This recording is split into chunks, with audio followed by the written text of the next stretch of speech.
This is your LMAX exchange technical update for Wednesday, June 14th, 2017.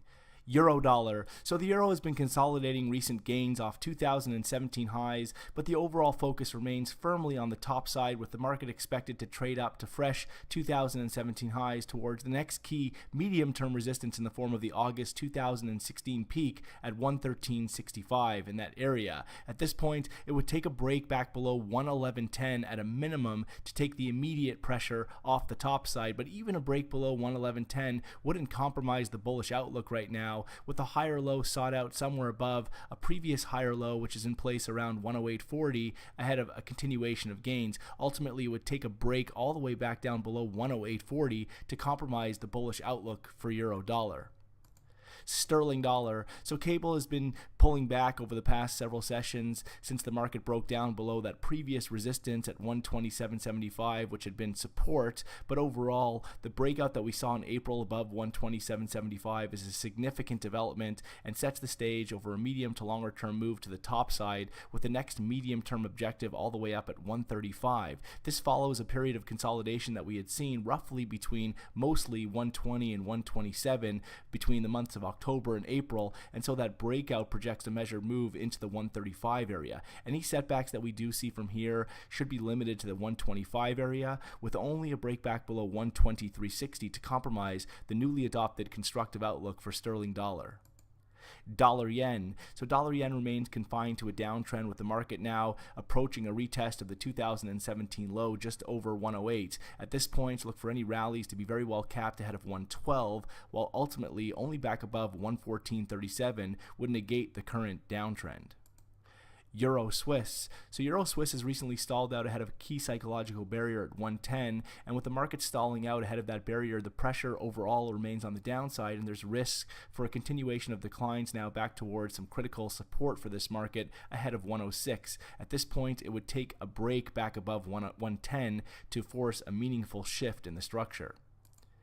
Aussie dollar. So despite recent gains in Aussie dollar, the market should be very well capped into this rally ahead of 76, with only a break back above 76.11 to compromise a more bearish outlook for Aussie dollar. Look for a lower top now over the coming sessions below 76.11, that high that we saw back on the 17th of April, in favor of a continuation of declines and a resumption of declines back down towards and below recent lows that we saw in May around 73.30.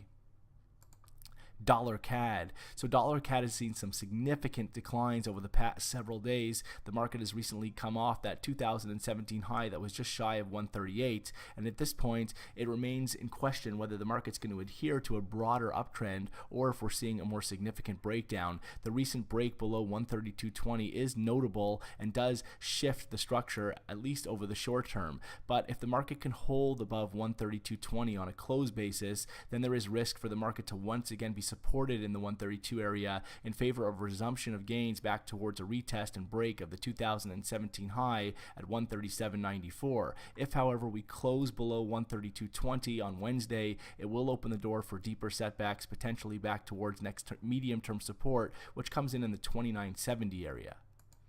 Kiwi dollar. So Kiwi has rallied all the way back up off 2017 lows towards some critical resistance at 72.50 in that area, and a break above that level would be considered a very bullish development, exposing a retest of the 2017 peak at 73.76 further up. However, inability to establish a close above 72.50 will keep the pressure on the downside, with the market seen in a more toppish outlook and at risk of rolling over in favor of resumption of declines back down towards and below the 2017 low, which comes in around 68.20. SPX 500.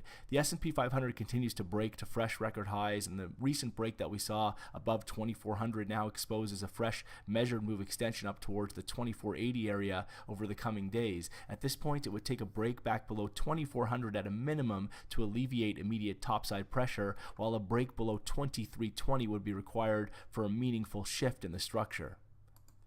Gold. So gold has been trading within a broader uptrend over the past several months, putting in a series of higher lows and higher highs. And so this latest pullback that we've seen off a fresh 2017 high around 1296 is viewed as corrective, with the market expected to find another higher low in favor of an extension of gains beyond 1300 and towards a retest of the 2016 peak at 1375 further up. Ideally, this current setback should be very well supported ahead of 1230, but only back below 1215 would compromise the constructive outlook for gold.